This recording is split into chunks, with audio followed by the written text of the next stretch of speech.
Hello everyone, welcome back to my channel Ecoverse. And if you like my videos, then subscribe my channel and share it with your friends and classmates. So without any further delay, let's start our today's lecture. अब आते हैं अपने next topic integration by parts में। Integration by parts हमारा कब use होता है? जब हमें इंटीग्रेशन निकालना होता है किसी भी फंक्शन का, लेकिन वहां पे हमें सिंगल नहीं डबल फंक्शन दिया हो, यानी कि u एंड v। ठीक है, हमें इसका इंटीग्रेशन निकालना है x के रिस्पेक्ट में। अब हमें यहाँ पे ये फंक्शन भी गिवन है और ये फंक्शन भी गिवन है। जब हमारे पास दो फंक्शन दिए हुए होते थे तो पहले हम किस चीज का यूज कर रहे थे?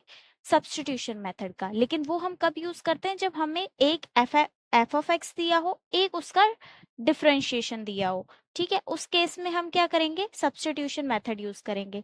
लेकिन अगर मान लो कि किसी फंक्शन को हमें इंटीग्रेशन करना है लेकिन वो सब्स्टिट्यूशन मेथड से नहीं हो पा रहा, यानी ये दोनों फंक्शन हमारे बहुत अलग अलग हैं, तो वहां पे क्या करते हैं? हम इंटीग्रेशन बाय पार्ट्स का यूज करते हैं। ठीक है, अब इंटीग्रेशन बाय पार्ट्स में हमारे पास दो फंक्शन होते हैं जिसमें से हमें किसी एक को फर्स्ट पार्ट लेट करना होता है और दूसरे को सेकंड पार्ट लेट करना होता है। लेकिन हमें इसका सीक्वेंस पता होना चाहिए कि हमें किसे फर्स्ट लेट करना है और किसे सेकंड अज्यूम करना है। क्यों? क्योंकि हम दोनों को अलग अलग तरह से ट्रीट करते हैं। ठीक है, तो सबसे पहले हमें इसका सीक्वेंस पता होना चाहिए और इसके सीक्वेंस के लिए हम क्या लेते हैं? आईलेट। आई हमारा किसे रिप्रेजेंट करता है? यहाँ पे इनवर्स फंक्शन को। यानी अगर हमें कोई भी इनवर्स फंक्शन दिया हुआ है जिसकी पावर माइनस में है तो हम उसे फर्स्ट पार्ट लेंगे। ठीक है, कोई भी दो फंक्शन दिए हुए हैं जिसमें से कोई भी एक फंक्शन इनवर्स में दिया हुआ है, हम उसे फर्स्ट फंक्शन लेंगे और जो बचा हुआ है उसे सेकंड फंक्शन लेंगे।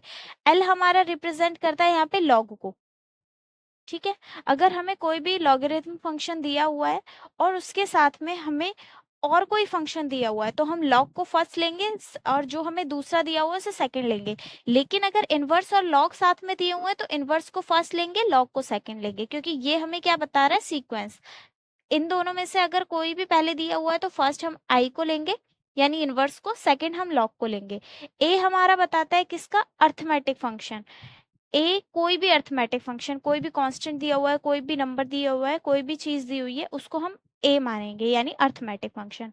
तो अगर हमें ए और टी दिया हुआ है तो हम ए को फर्स्ट एज्यूम करेंगे, अगर हमें आई और ए दिया हुआ है तो आई को फर्स्ट एज्यूम करेंगे। ऐसे ही टी हमारा रिप्रेजेंट करता है ट्रिग्नोमेट्री फंक्शन को।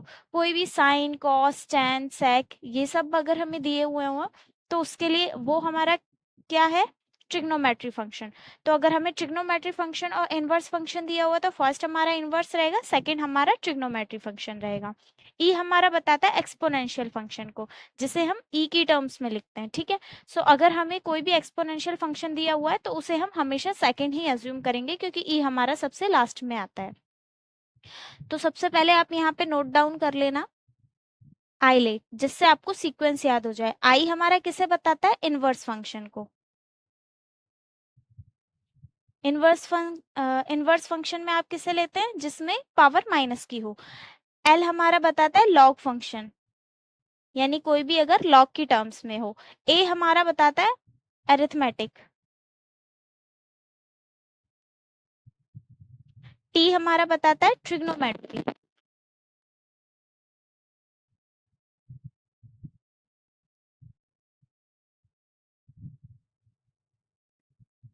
और ई हमारा क्या रिप्रेजेंट करता है?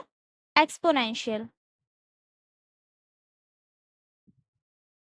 अब याद रखना सीक्वेंस हमेशा यही रहेगा। अगर हमें ये दोनों दिए हैं तो हम इसे फर्स्ट अज्यूम करेंगे, इसे सेकंड। ये दोनों दिए हैं तो ये फर्स्ट रहेगा, ये सेकंड। अगर ये दोनों है तो ये फर्स्ट रहेगा, ये सेकंड। यानी हमें इस ही सीक्वेंस में चलना है। अब हमने ये तो देख लिया कि किसको फर्स्ट लेना है, किसको सेकंड लेना है, लेकिन अब इसे सॉल्व करने का फॉर्मूला क्या होता है? मान लो कि हमें यहाँ पे इंटीग्रेशन निकालना है f1x का एंड f2x का। ये हमें दो फंक्शन दिए हुए हैं, first this and second this. तो हमें एक निकालना है x का और एक निकालना है f1 का और एक निकालना है f2 का। ठीक है, दो फंक्शन दिए हुए हैं। अब इसमें हम फॉर्मूला क्या यूज करेंगे? हमें अगर इंटीग्रेशन निकालना है दोनों का तो सबसे पहले हम फर्स्ट वाले पार्ट को एज इट इज लिख लेंगे। ठीक है, यानी फर्स्ट वाले के साथ हमें कुछ नहीं करना है, वो जैसा है वैसा ही रहेगा। सेकंड वाले का हम इंटीग्रेशन निकाल लेंगे। जिस भी इंडिपेंडेंट वेरिएबल के रिस्पेक्ट में हम इंटीग्रेशन कर रहे हैं उसी के रिस्पेक्ट में सेकंड वाले का इंटीग्रेशन निकालेंगे। तो यहाँ से हमारा ये वाला पार्ट खत्म हो गया। फिर माइनस, अब क्या करना है, हमें डिफरेंशिएशन लेना है फर्स्ट वाले का और इंटीग्रेशन लेना है सेकंड वाले का। ठीक है, क्या किया है, डिफरेंशिएशन लिया है फर्स्ट वाले का और इंटीग्रेशन लिया है सेकंड वाले का, और इन दोनों को मल्टीप्लाई करके अब इसका होल इंटीग्रेशन कर देंगे। ठीक है, देखो किया है, फर्स्ट वाली term as it is, second वाले का कर देंगे इंटीग्रेशन माइनस, अब फर्स्ट वाले का डिफरेंशिएशन और सेकंड वाले का इंटीग्रेशन मल्टीप्लाई करके जो आएगा उस पूरे का इंटीग्रल निकाल देंगे। ठीक है, सो ये वाला फॉर्मूला हमारा यूज होगा। फर्स्ट किसे लेना है, सेकंड किसे लेना है, वो मैंने बता दिया है। और एक चीज याद रखना, ये कई बार u और v की फॉर्म में भी दिया हुआ होता है आपको। सो मान लो कि अगर ये इंटीग्रेशन दिया हुआ है u और v के टर्म्स में, ठीक है, सो u और v हमारे यहाँ पे क्या रिप्रेजेंट कर रहे हैं, फंक्शन को, और हमें क्या करना है, इसका इंटीग्रेशन निकालना है। तो u हो गया हमारा फर्स्ट पार्ट एंड v हो गया हमारा सेकंड पार्ट। तो हम क्या करेंगे, अगर हमें इसका इंटीग्रेशन निकालना है तो u एज इट इज रहेगा, हमें v का इंटीग्रेशन निकालना है माइनस। अब क्या करना है, जो हमारे पास फर्स्ट टर्म है यानी u का हम डिफरेंशिएशन लेंगे और v का इंटीग्रेशन लेंगे, और जो भी आया है इन दोनों को मल्टीप्लाई करके उसका, यानी फर्स्ट वाली टर्म का u का डिफरेंशिएशन और v का इंटीग्रेशन करके जो भी आएगा मल्टीप्लाई करके उस सारे का हम इंटीग्रेशन निकाल लेंगे। ठीक है, तो ये या तो आपको फर्स्ट सेकंड फॉर्म में दिया हुआ हो या फिर u v के फॉर्म में दिया हो, फॉर्मूला हमारा यही रहता है। अभी एग्जाम्पल देखते हैं, ये आपकी बुक का ही एग्जाम्पल है, एग्जाम्पल 12.19। इसमें हमें फंक्शन दिया हुआ है x e की power minus x D x, इसका हमें इंटीग्रेशन निकालना है। ठीक है, तो अब यहाँ देखो हमारे पास दो टर्म दी हुई है, अब हम किसे फर्स्ट लाइट करेंगे और किसे सेकंड, कैसे पता चलेगा। मैंने बताया था एक्सपोनेंशियल जो फंक्शन होता है उसको हम सबसे लास्ट ट्रीट करते हैं, तो इसे हम सेकंड लेंगे। ऐसा मत करना कि यहाँ पे पावर माइनस में ये इनवर्स दिया हुआ है तो हम इसे फर्स्ट लाइट कर लेंगे, नहीं, हम एक्सपोनेंशियल फंक्शन देख रहे हैं यहाँ पे। ठीक है, अभी इनवर्स को छोड़ो, आप एक्सपोनेंशियल देखो, अगर ई आ रहा है तो मतलब लास्ट में ही लेंगे। तो ये बन गया मेरा फर्स्ट और ये बन गया मेरा सेकंड। अब हमें ये तो पता चल गया किसे हम फर्स्ट ले रहे हैं और किसे हम सेकंड ले रहे हैं। अब फॉर्मूला क्या लगाएंगे, जब भी क्वेश्चन सॉल्व करो हर क्वेश्चन के साथ फॉर्मूला यूज करना ताकि आपको फॉर्मूला याद हो जाए। तो क्या था यहाँ पे, फर्स्ट हमारा एज इट इज, सेकंड का हम करते हैं इंटीग्रेशन माइनस, अब फर्स्ट जो टर्म है उसका करेंगे डिफरेंशिएशन और सेकंड जो टर्म है उसका करेंगे इंटीग्रेशन। ठीक है, फर्स्ट वाली term as it is, second का फर्स्ट वाली term as it is, second का इंटीग्रेशन, यहाँ पे फर्स्ट वाली टर्म का डिफरेंशिएशन, सेकंड का इंटीग्रेशन। ठीक है, दोनों साइड सेकंड का इंटीग्रेशन ही किया है। अब ये जो हमने फर्स्ट का डिफरेंशिएशन और सेकंड का इंटीग्रेशन किया है इन दोनों को मल्टीप्लाई करके और इस पूरे का इंटीग्रेशन कर देंगे। ये हो गया फॉर्मूला। अब कुछ नहीं करना, आप सिर्फ वैल्यूज पुट कर दो। फर्स्ट क्या लिया है हमने, x, तो फर्स्ट की जगह पे लिया x। सेकंड का करना है इंटीग्रेशन, सेकंड क्या है मेरे पास, e की पावर माइनस एक्स। ठीक है, अब फर्स्ट का हमें करना है डिफरेंशिएशन, फर्स्ट क्या है मेरे पास, x, तो यहाँ पे हो गया डिफरेंशिएशन किसका, x का। अब सेकंड का करना है इंटीग्रेशन, सेकंड क्या है मेरे पास, e की पावर माइनस एक्स, तो इसका कर देंगे इंटीग्रेशन और इस पूरे का integration with respect to x। ठीक है, अब जिसका भी डिफरेंशिएशन करना है जिसका भी इंटीग्रेशन करना है वो सब हमने लिख लिया। अब हमें कुछ नहीं करना, अब हमें सिर्फ इसे सॉल्व करना है। सो x मेरे पास यहाँ पे एज इट इज रहेगा, इसका हमें इंटीग्रेशन करना है। सो e की पावर x का डिफरेंशिएशन क्या होता था, e की पावर x, तो e की पावर x का इंटीग्रेशन क्या होगा, e की पावर x। लेकिन यहाँ पे हमें e की पावर माइनस एक्स दिया हुआ है तो हम उसको ऐसे ही नहीं छोड़ सकते, हम क्या करेंगे, माइनस एक्स को x एज्यूम कर लेते हैं। सो अगर ये मेरे पास पूरी टर्म x है तो e की पावर x का क्या होता है, इंटीग्रेशन e की पावर x। अगर मैं इस पूरे को x एज्यूम कर रही हूँ तो e की पावर माइनस एक्स का इंटीग्रेशन क्या हो जाएगा, e की पावर माइनस एक्स। अब हमने यहाँ पे माइनस एक्स को x एज्यूम किया है तो हमें उसका दोबारा से डिफरेंशिएशन करना पड़ेगा। तो माइनस एक्स का अगर मैं डिफरेंशिएशन करूंगी तो क्या आएगा, -1, क्योंकि x का तो 1 हो जाएगा माइनस एज इट इज। तो -1 क्या करते थे, उसको डिवाइड। तो ये टर्म मेरी यहाँ पे हो गई, dx नहीं लिखेंगे क्योंकि इंटीग्रेशन कर चुके हैं। अब इधर आ जाओ, यहाँ पे करना है हमें डिफरेंशिएशन x का। x का डिफरेंशिएशन क्या होता है 1, और इसका करना है इंटीग्रेशन। e की पावर माइनस एक्स का इंटीग्रेशन हमने अभी किया था, तो जो टर्म आई है वही लिख लेंगे यहाँ पे एज इट इज।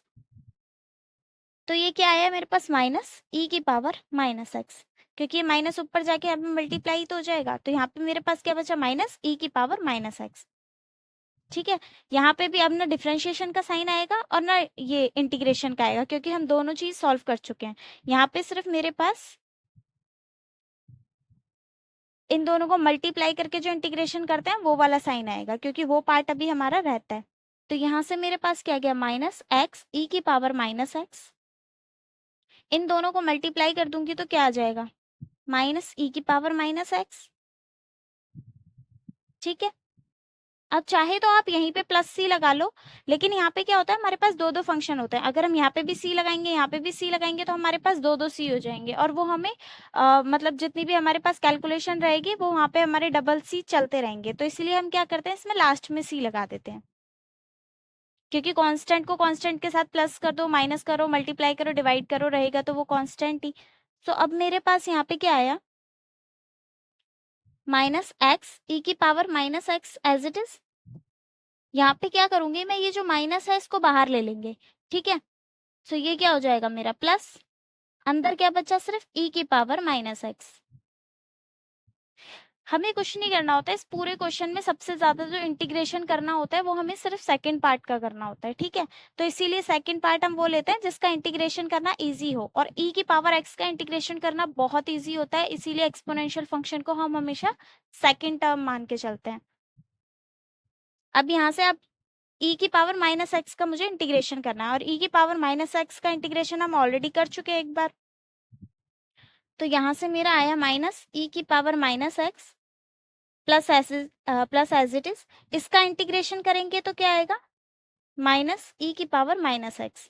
ठीक है, अभी किया था थोड़ी देर पहले, यहाँ पे भी यही आया था और यहाँ पे भी, तो सेम चीज आएगी। डिफरेंशिएशन का साइन नहीं लगाएंगे क्योंकि सॉल्व कर चुके हैं यहाँ से, यहाँ पे आ जाएगा प्लस सी। ठीक है, अब देखो प्लस माइनस क्या होता है माइनस, तो ये आ गया मेरा माइनस एक्स ई की पावर माइनस एक्स, यहाँ से माइनस का साइन ई की पावर माइनस एक्स प्लस सी। अब चाहे तो आप यहाँ से इन दोनों में से कॉमन लेके फिर एंड में प्लस का सी लगा दो, या फिर चाहे इसको ऐसे ही रहने दो। ठीक है, यही मेरा आंसर है और आपकी बुक में भी यही दिया हुआ है। या फिर अगर करना चाहो तो कॉमन ले लो, कॉमन लेंगे तो क्या करेंगे दोनों में क्या कॉमन आ रहा है माइनस ई की पावर माइनस एक्स। अगर ई की पावर माइनस एक्स कॉमन ले लेती हूँ तो अंदर क्या बचेगा, यहाँ से माइनस ई की पावर माइनस एक्स गया तो क्या बचा एक्स, और यहाँ से माइनस ई की पावर माइनस एक्स क्या बचा गया तो क्या बचा यहाँ पे मेरे पास प्लस वन। ठीक है, क्योंकि प्लस माइनस बाद में ओपन करेंगे तो यहाँ से माइनस आ जाएगा और प्लस सी अलग से। ठीक है, इस सी को ब्रैकेट में इसके साथ मत लिख लेना, ठीक है, वरना तो ये हो जाएगा कि हमने सी में से भी कॉमन लिया है, लेकिन हमने सी में से कॉमन नहीं लिया, सी हमारा अलग है। तो चाहे इसको ऐसे छोड़ दो या इसको ऐसे लिख दो, दोनों एक ही बात है। अब आते हैं अपने एग्जाम्पल 12.21 पे। ठीक है, इसमें हमें इंटीग्रेट करना है किसको s log x dx। दो फंक्शन दिए हुए हैं, एक है x एक है log x। ठीक है, तो कैसे पता चलेगा किसको फर्स्ट लेना है किसको सेकंड, वही करेंगे अपना आइलेट। फर्स्ट किसको लेते थे इनवर्स को, यहाँ पे दिया ही नहीं हुआ। सेकंड लेते थे लॉग को, तो ये वाली टर्म फर्स्ट हो गई। उसके बाद लेते थे आइलेट को, मतलब सॉरी उसके बाद लेते थे अरिथमेटिक को, सो ये वाली टर्म हो गई सेकंड। पहले लॉग लेंगे उसके बाद एक्स लेंगे। ठीक है, ये तो पता चल गया कौन सी फर्स्ट है कौन सी सेकंड है। अब क्या करना है फॉर्मूला लगाना है। So first as it is, formula बार बार इसलिए बता रही हूँ ताकि आपको याद हो जाए। First as it is, second का करेंगे इंटीग्रेशन। ठीक है, उसके बाद फर्स्ट का करेंगे डिफरेंशिएशन, सेकंड का करेंगे इंटीग्रेशन, दोनों को जो मल्टीप्लाई करके आएगा उसका इंटीग्रेशन। ठीक है, फॉर्मूला लिख लिया।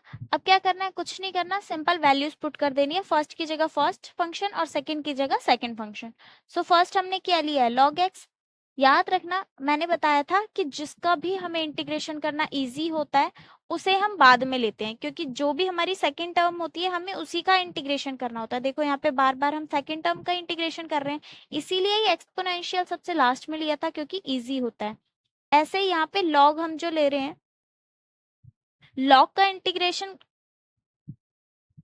करने से ज्यादा इजी हमारे पास एक्स का इंटीग्रेशन करना है, तो इसीलिए यहाँ पे लॉग एक्स को हम फर्स्ट लेते हैं और एरिथमेटिक को सेकंड लेते हैं। ठीक है, अब यहाँ पे फर्स्ट क्या है मेरे पास, लॉग एक्स, तो यहाँ से log x as it is आ गया। सेकंड टर्म क्या है, एक्स, यानी इंटीग्रेशन करना है किसका, एक्स का। डिफरेंशिएशन करना है फर्स्ट का, किसका, लॉग एक्स का, तो डिफरेंशिएशन करेंगे लॉग एक्स का। उसके बाद इंटीग्रेशन करना है सेकंड का, सेकंड क्या है, एक्स, तो इंटीग्रेशन करेंगे एक्स का, और इस पूरे का वापस से इंटीग्रेशन कर देंगे। ठीक है, अब जो जो चीज जहां जहां लिखनी थी हमने वैल्यूज पुट कर दी है, अब इसको सिर्फ सॉल्व करना है। लॉग एक्स के साथ कुछ नहीं, एज इट इज लिख दो। एक्स का क्या करना है, इंटीग्रेशन। हमें पता है इंटीग्रेशन करते हैं तो क्या करते हैं, पावर में +1 करते हैं और उसको डिवाइड कर देते हैं जो आता है बाद में। सो अगर मैंने यहाँ पे पावर को ऐड कर दिया तो एक्स की पावर अभी क्या है मेरे पास, 1। अगर 1 में ऐड कर दूंगी 1, तो एक्स की पावर मेरे पास क्या हो जाएगी यहाँ पे 2, और 2 से ही हम इसको डिवाइड कर देंगे। dx नहीं लिखेंगे क्योंकि इंटीग्रेशन कर चुके हैं।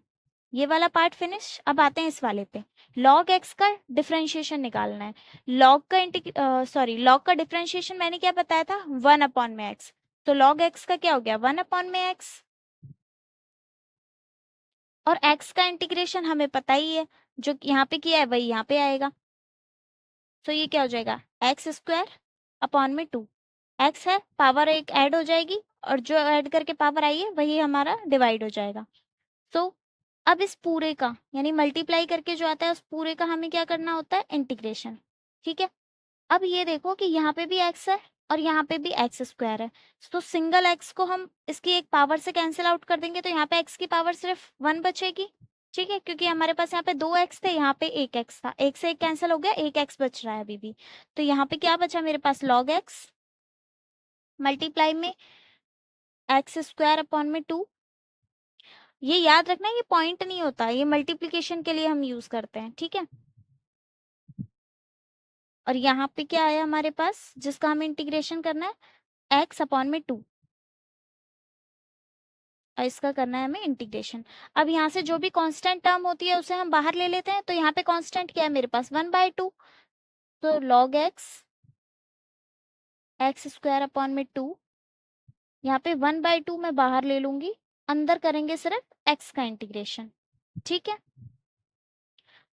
सो इसे पहले ले लो, इसे बाद में ले लो, लिखने में थोड़ा इजी रहेगा। तो ये हो जाएगा यहाँ पे -1/2 एज इट इज। हमें इसका इंटीग्रेशन करना है, x का इंटीग्रेशन क्या होता है, x की पावर 2/2, तो यहाँ से क्या आ गया मेरे पास, x की पावर 2/2। अब यहाँ पे +c, क्योंकि अब हमें और कुछ इंटीग्रेशन नहीं करना है तो इसलिए c का यूज कर देंगे। अब यहाँ पे देखो सॉल्व करके क्या क्या आता है, x²/2 log x as it is, इसको मल्टीप्लाई कर दो, ये क्या हो गया, x की पावर 2/4 +c। तो यहाँ से क्या आ गया हमारा सॉल्यूशन, x की power 2/2 log x minus x²/4 +c। अब यहाँ से चाहो तो कुछ कॉमन ले लो, क्या कॉमन आ सकता है यहाँ पे, x²/2 कॉमन ले सकते हैं, और चाहे तो इसको ऐसे ही छोड़ दो। अगर यहाँ पे मैं कॉमन ले लेती हूँ x²/2, तो क्या बचेगा मेरे पास, यहाँ से x²/2 बाहर आ गया, तो यहाँ पे बचा log x माइनस x² बाहर आ गया, 2 बाहर आ गया, तो यहाँ पे क्या बचा, 1/2 और +c। ठीक है, मल्टीप्लाई करके वापस यही आएगा, x²/2 log x यहाँ पे आ जाएगा एज इट इज,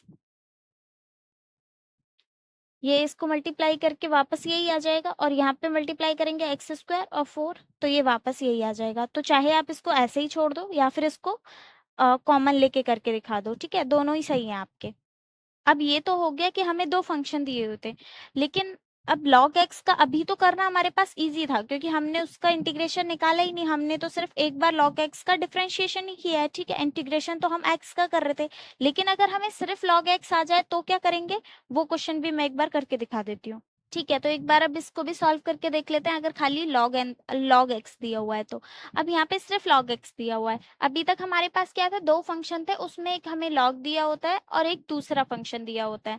तो हमारे पास इजी होता है कि हम लॉग एक्स को फर्स्ट ले लेते हैं और अरिथमेटिक को सेकंड ले लेते हैं। तो हमें उससे क्या फायदा हो जाता है कि हमें लॉग एक्स का इंटीग्रेशन नहीं करना पड़ता। लेकिन यहाँ पे तो हमें सिर्फ एक ही फंक्शन दिया हुआ है, वो भी log x। तो यहाँ पे मैं क्या करूंगी, 1 ले लूंगी। आप इसको ऐसे लिख सकते हो log x। एक चीज याद रखना, यहाँ पे log की जगह एल एन इसलिए लिया है क्योंकि ये नेचुरल log की बात कर रहे हैं, ठीक है। तो यहाँ पे मैं इसे ऐसे लिख सकती हूँ। अगर मैं 1 को log x के साथ मल्टीप्लाई कर दूंगी तो भी तो वो log x ही रहेगा। तो मैं इसको 1 लिख सकती हूँ यहाँ पे। अब मेरे पास ये दो फंक्शन हो गए, एक हो गया 1, एक हो गया log x। हालांकि हमें ये लिखने की जरूरत नहीं थी, हमारे पास टर्म एज इट इज ही रहती। लेकिन ये हमने ऐसा क्यों किया है, ताकि हम इसको हम फर्स्ट ले सकें और इसको सेकंड ले सकें और हमें log x का इंटीग्रेशन ना करना पड़े। तो क्या करते थे हम, आईलेट का यूज करते थे। आई है इनवर्स, फंक्शन दिया ही नहीं हुआ हमें, तो आई तो नहीं लेंगे। उसके बाद है log, तो log तो हमारे पास है, तो इसको ले लेंगे हम फर्स्ट। उसके बाद ए से क्या था, अरिथमेटिक, ये क्या है हमारे पास 1, तो 1 वाली टर्म हो गई हमारे पास सेकंड। अब हमें पता चल गया क्या हमारे पास फर्स्ट है और क्या हमारे पास सेकंड है। फॉर्मूला क्या था, first as it is, second का इंटीग्रेशन, फिर उसके बाद फर्स्ट का डिफरेंशिएशन, सेकंड का इंटीग्रेशन और इस पूरे का इंटीग्रेशन। ठीक है, फर्स्ट क्या है मेरे पास log x, तो log x को एज इट इज लिख देंगे। सेकंड क्या है मेरे पास 1, तो 1 और dx। यहाँ पे क्या करना है, एक चीज याद रखना, ये वाला इंटीग्रेशन का साइन अभी भी आएगा क्योंकि इसको हमने अभी ओपन नहीं किया है। सिर्फ हम अंदर वाला डिफरेंशिएशन कर रहे हैं और अंदर वाला इंटीग्रेशन कर रहे हैं, तो ये वाला dy बाई डी एक्स और ये वाला इंटीग्रेशन और dx हम नहीं यूज करेंगे। लेकिन ये जो बाहर वाला लार्ज ब्रैकेट के बाहर वाला इंटीग्रेशन है, ये अभी हमने सॉल्व नहीं किया है, तो इसका साइन अभी हम लेंगे। तो यहाँ पे फर्स्ट टर्म मेरी क्या थी, फर्स्ट टर्म थी मेरी log x। तो log x, तो हमें क्या करना है, डिफरेंशिएशन, यहाँ पे dx लिख लेना। log x का डिफरेंशिएशन अभी करना है और यहाँ पे किसका इंटीग्रेशन करना है, सेकंड वाले का। सेकंड क्या है मेरे पास 1 और इस पूरे का इंटीग्रेशन। ठीक है, तो ये हो गया मेरे पास log x as it is. 1 का इंटीग्रेशन क्या होता है, x का डिफरेंशिएशन 1, 1 का इंटीग्रेशन x, तो ये हो गया x माइनस। अब वही चीज बाहर वाला इंटीग्रेशन में लगाऊंगी, अंदर वाले साइन सब यूज नहीं करेंगे क्योंकि log x का डिफरेंशिएशन क्या होता है 1 बाई एक्स, तो ये आ गया 1 बाई एक्स। इसके साथ अब मुझे dy बाई डी एक्स लगाने की जरूरत नहीं है क्योंकि ये हम सॉल्व करके ही लिख रहे हैं। 1 का इंटीग्रेशन अभी बताया था क्या होता है x, तो इसके साथ भी ये इंटीग्रेशन का साइन और dx लगाने की जरूरत नहीं है क्योंकि ये हमने सॉल्व करके लिखा है। और ये लार्ज ब्रैकेट के बाहर वाला इंटीग्रेशन, ठीक है, क्योंकि ये अभी हमने सॉल्व नहीं किया है। अब यहाँ से देखो, ये x से तो x कैंसिल आउट हो गया, तो अब क्या बचा मेरे पास log x, उसके बाद ये simple x minus large bracket, अंदर क्या बचा सिर्फ 1, इसको स्मॉल ब्रैकेट ले लो और इसका हमें क्या करना है इंटीग्रेशन।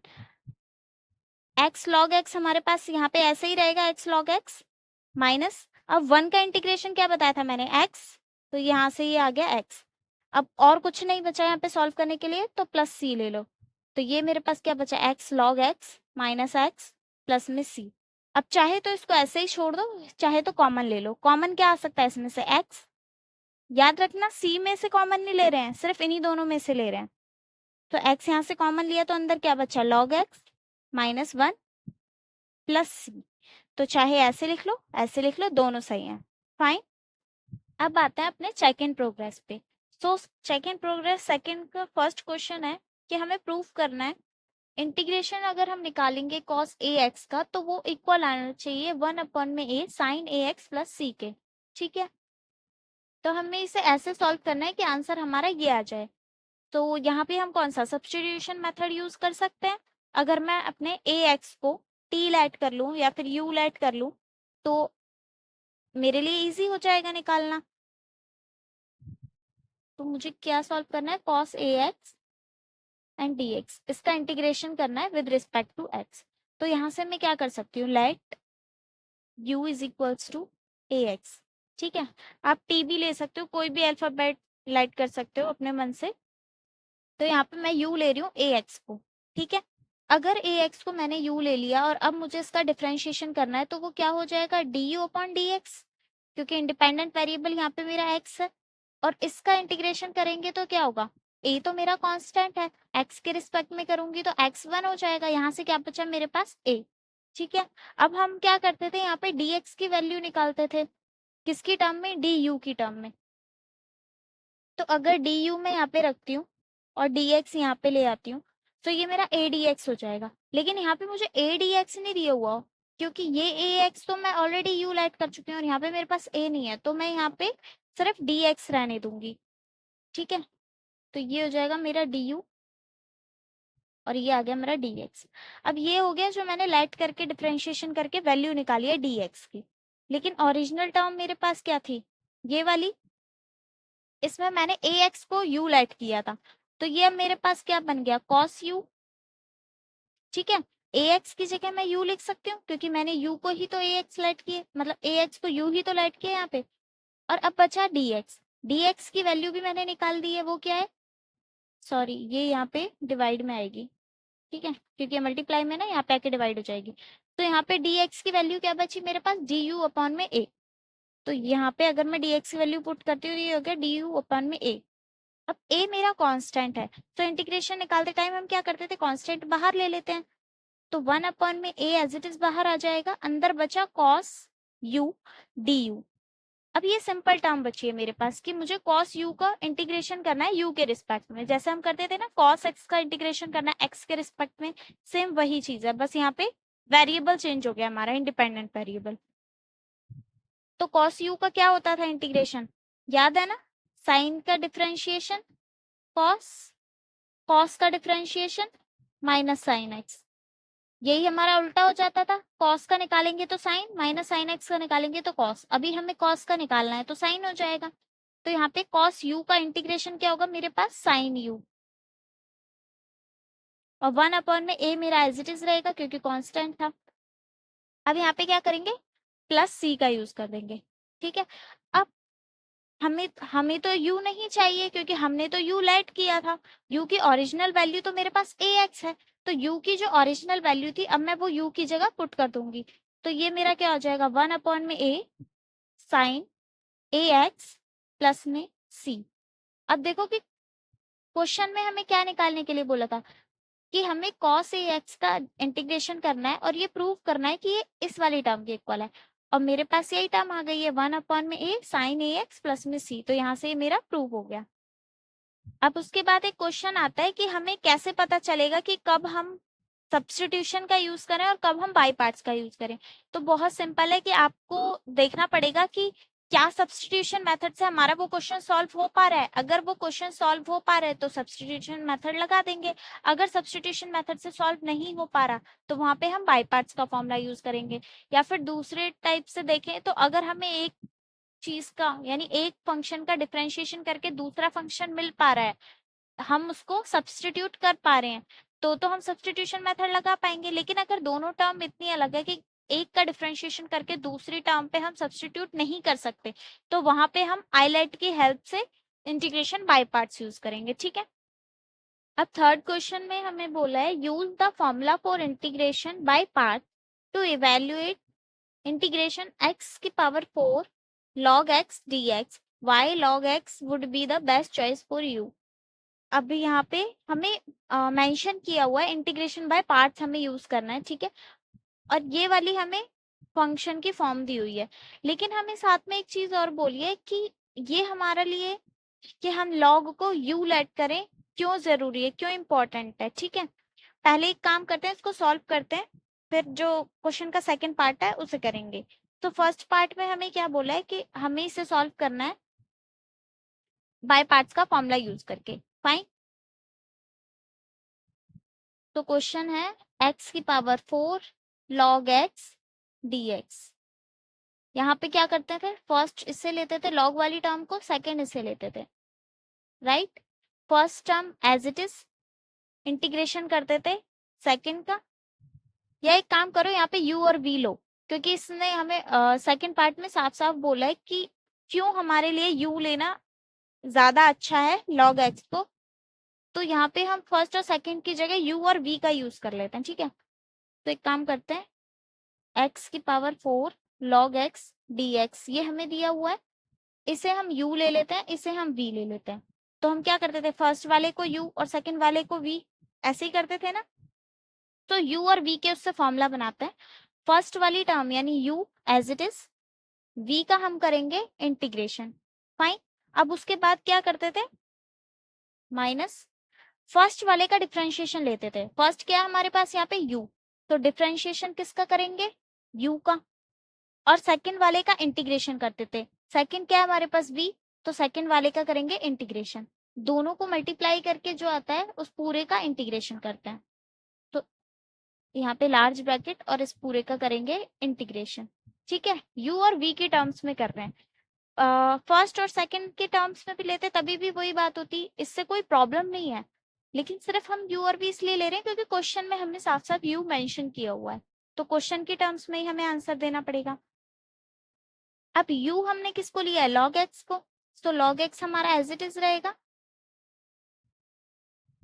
v का हमें करना है डिफरेंशिएशन, v क्या है, x की पावर 4, तो x की पावर 4 का करेंगे इंटीग्रेशन, डिफरेंशिएशन करेंगे u का यानी log x का, सो dy बाई dx किसका, log x का, इंटीग्रेशन करना है v का यानी कि x की पावर 4 का,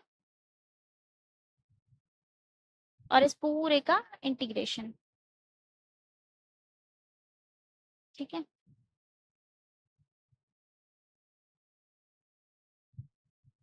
ये वाली टर्म दोबारा लिख देती हूँ यहाँ पे, log x इंटीग्रेशन किया x की power 4 minus dy by dx log x का इंटीग्रेशन x की पावर 4 का, और इस पूरे का इंटीग्रेशन, ठीक है। अब यहाँ पे देखो log x का तो हमें कुछ नहीं करना, log x तो एज इट इज है,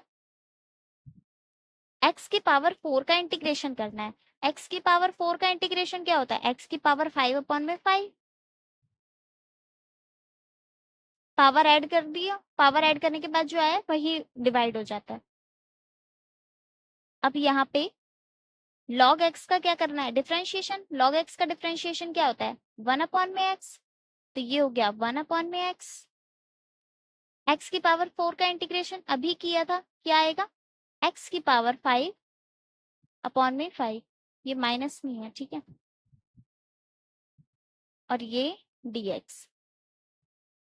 अब देखो ये तो हमारे पास ऑलरेडी सॉल्व है, तो ये तो log x की पावर 5 अपॉन में 5, इस पे क्या क्या कैंसिल आउट हो रहा है, x से अगर हम पावर कैंसिल आउट कर देंगे तो यहाँ पे सिर्फ 4 बचेगी पावर, क्योंकि अगर मेरे पास x 5 टाइम्स है, सिंगल टाइम कैंसिल आउट हो गया, तो क्या बचा, x की पावर 4, तो ये बचा x की पावर 4 अपॉन में 5। यहाँ से क्या कर सकती हूँ मैं, जो कांस्टेंट है उसको बाहर लिख सकते हैं, तो ये बचा x की पावर 5 अपॉन में 5, यहाँ से कांस्टेंट जो था मेरा बाहर आ गया 1 अपॉन में 5।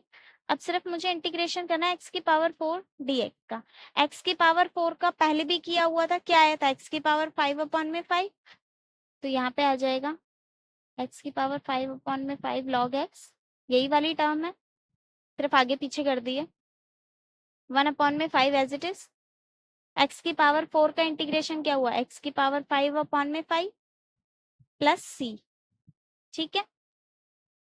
अब इसको मल्टीप्लाई करेंगे तो क्या आएगा, x की पावर 5 अपॉन में 5 log x माइनस x की पावर 5, इसको मल्टीप्लाई किया तो 25 प्लस में c।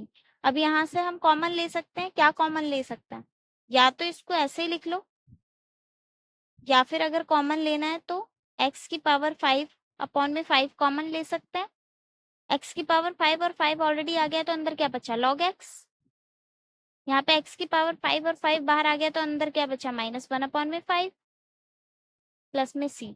चाहे तो ये लिखो, दोनों ठीक है। अब आ जाते हैं अपने सेकंड पार्ट पे, जो इसी क्वेश्चन में बोला था। हमने क्या किया था, हमारे पास क्वेश्चन था x की पावर 4 log x dx। इन्होंने हमें बोला कि हमने क्यों इसको u लिया और क्यों इसको v लिया। ठीक है, आइलेट के अकॉर्डिंग, मतलब आइलेट के अकॉर्डिंग हम लॉग वाली टर्म को पहले लेते हैं और अरिथमेटिक को बाद में लेते हैं। उसने हमें ये नहीं बोला है कि हमने आइलेट के अकॉर्डिंग ले लिया बस खत्म, नहीं, उसने बोला है कि यू ही हमारी बेस्ट चॉइस क्यों है।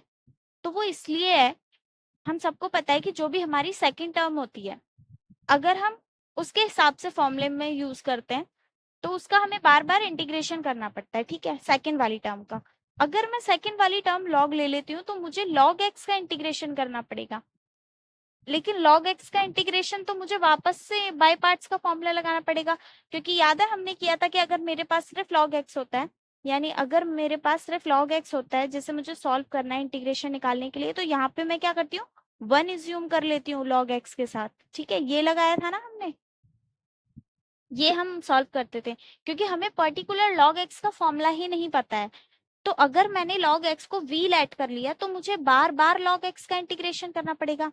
जैसे मान लो कि हम इसको रिप्लेस कर देते हैं। ठीक है, हमने क्या किया, इसे u ले लिया, इसे v ले लिया, तो अब हमारा फॉर्मूला क्या बोलता है कि u तो हम एज इट इज रखते हैं, v का करते हैं इंटीग्रेशन, माइनस डिफरेंशिएशन किया u का और v का करा इंटीग्रेशन। ठीक है, और ये हो गया dx। अब हमने रिप्लेस कर दिया, हमने log x को तो v ले लिया और x को u ले लिया। अगर मैं यहाँ पे x लिखती हूँ तो ये मेरा log x आ जाएगा। ठीक है, अब यहाँ पे मुझे डिफरेंशिएशन जो पहले log x का करना था, अब वो मैं किसका करूंगी, x की पावर 4 का, क्योंकि हमारे पास जो u है वो x की पावर 4। तो यहाँ पे डिफरेंशिएशन किसका किया मैंने, x की पावर 4 का, और इंटीग्रेशन किया है log x का, और इस पूरे का इंटीग्रेशन। अब देखो, इसको v तो ले लिया, पर हमें यहाँ पे भी इसका इंटीग्रेशन करना है, यहाँ पे भी इसका इंटीग्रेशन करना है, तो मैं वापस से यहाँ पे भी बाय पार्ट्स यूज करूंगी और यहाँ पे भी दोबारा बाय पार्ट्स यूज करूंगी, क्योंकि मेरे पास और कोई फॉर्मूला तो है ही नहीं log x यूज करने का। तो फिर अगर मैं इसका वापस से बाय पार्ट्स यूज करूंगी और इसका भी बाय पार्ट्स यूज करूंगी, तो वापस से सेम मैं वही uv लूंगी। अब फिर अगर वापस वही uv लूंगी तो फिर मेरे पास वापस से और log x आ गया, तो ये तो मेरे लिए एक लूप क्रिएट हो गया कि मुझे क्या करना है, मुझे तो क्वेश्चन में log x को हटाना है, लेकिन मैं तो और ज्यादा log x क्रिएट किए जा रही हूँ। तो अगर मैं अपने फंक्शन में चेंज ले आती हूँ, u को v को u ले लेती हूँ, और log x को u लेने की जगह मतलब v कर दिया, सेकेंड टर्म की जगह मतलब फर्स्ट टर्म की जगह सेकंड कर दिया, तो मेरा log x खत्म नहीं होगा, बल्कि मेरा क्वेश्चन बढ़ता ही चला जाएगा और वो कभी खत्म ही नहीं होगा। ठीक है, तो इसीलिए हम क्या करते हैं, log x को अगर हम u ले लेते हैं तो ये हमारी बेस्ट चॉइस होती है। क्यों, क्योंकि हमारे पास कोई पर्टिकुलर फॉर्मूला नहीं होता है log x को यूज करने का, और अगर हम log x को u नहीं लेते हैं तो ये हमारे क्वेश्चन में एक लूप क्रिएट कर देता है और उसे और ज्यादा कॉम्प्लिकेटेड बना देता है। तो इसीलिए अकॉर्डिंग टू आइलेट हम क्या करते हैं, log x को u लेट कर लेते हैं या फर्स्ट टर्म लेट कर लेते हैं। तो इसे आप अपने टर्म्स में लिख लेना कि log x is the best choice for u because we have no particular formula to evaluate the log x in integration, and for solving log x we have to calculate log x by parts again, and it will be more complicated if we take log x at v. So log x is the best choice for u according to ILATE. ठीक है, तो यहाँ से आपका check in progress 2 भी खत्म हो गया।